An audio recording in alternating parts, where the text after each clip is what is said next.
ಐತಿಹಾಸಿಕ ಆಂಜನೇಯ ದೇಗುಲದಲ್ಲಿ ಮಾಂಸದ ಮೂಳೆಗಳು ಪತ್ತೆಯಾಗಿವೆ. ಬಳ್ಳಾರಿ ನಗರದ ನಾಗಲಕೇರಿ ಪ್ರದೇಶದಲ್ಲಿ ಇರುವ ಆಂಜನೇಯ ದೇವಸ್ಥಾನದ ಆವರಣದಲ್ಲಿ ಮಾಂಸದ ಮೂಳೆಗಳು ಪತ್ತೆಯಾಗಿದ್ದು, ಇದನ್ನು ಕಂಡು ಸ್ಥಳೀಯರು ಆತಂಕ ಮತ್ತು ಆಕ್ರೋಶವನ್ನ ಹೊರಹಾಕಿದ್ದಾರೆ.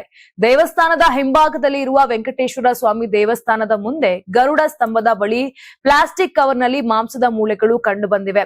ಈ ಮೂಳೆ ಕಂಡ ಸ್ಥಳೀಯರು ಇದು ಕಿಡಿಗೇಡಿಗಳ ಕೃತ್ಯವೋ ಅಥವಾ ನಾಯಿಗಳು ತಂದು ಎಸೆದಿರುವುದೋ ಎಂಬುದು ಇನ್ನೂ ಸ್ಪಷ್ಟವಾಗಿಲ್ಲ. ಘಟನೆಯ ನಂತರ ಪೊಲೀಸರು ತನಿಖೆಯನ್ನ ಆರಂಭಿಸಿದ್ದಾರೆ. ಇಂದು ಬೆಳಗ್ಗೆ ದೇವಸ್ಥಾನದ ಅರ್ಚಕರು ಆವರಣದಲ್ಲಿ ಸ್ವಚ್ಛತಾ ಕಾರ್ಯ ಮಾಡುತ್ತಿದ್ದಾಗ ಪ್ಲಾಸ್ಟಿಕ್ ಕವರ್ನಲ್ಲಿ ಮಾಂಸದ ಮೂಳೆಗಳು ಕಂಡು ಬಂದಿವೆ. ತಕ್ಷಣ ಸ್ಥಳೀಯರಿಗೆ ಮತ್ತು ಕೌಲ ಬಜಾರ್ ಠಾಣೆಯ ಪೊಲೀಸರಿಗೆ ಮಾಹಿತಿ ನೀಡಲಾಯಿತು. ಪೊಲೀಸರು ಸ್ಥಳಕ್ಕೆ ಭೇಟಿ ನೀಡಿ ಪರಿಶೀಲನೆ ನಡೆಸಿದ್ರು.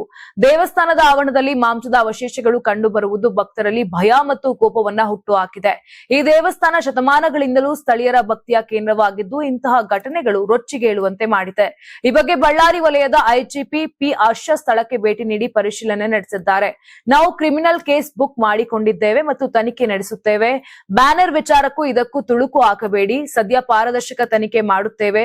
ತಪ್ಪಿತಸ್ಥರು ಯಾರೇ ಆದರೂ ಬಿಡುವ ಪ್ರಶ್ನೆಯೇ ಇಲ್ಲ ಎಂದು ಹೇಳಿದ್ದಾರೆ.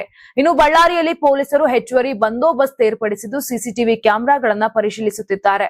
ಅಂತಾರಾಷ್ಟ್ರೀಯ ವಾಣಿಜ್ಯ ಮೇಳ 2026 ಫೆಬ್ರವರಿ 6, 7, 8ರಂದು ಬೆಂಗಳೂರಿನ ಅರಮನೆ ಮೈದಾನದ ತ್ರಿಪುರವಾಸಿನಿಯಲ್ಲಿ ಆಯೋಜಿಸುತ್ತಿದೆ.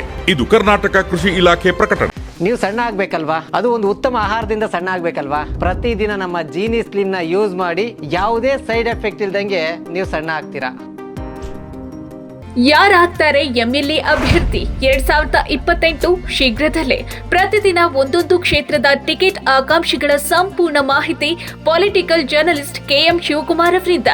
ಕರ್ನಾಟಕದ ನಂಬರ್ 1 ಡಿಜಿಟಲ್ ಮೀಡಿಯಾ ನಿಮ್ಮ ನೆಚ್ಚಿನ ಕರ್ನಾಟಕ ಟಿವಿಯಲ್ಲಿ ಮಾತ್ರ.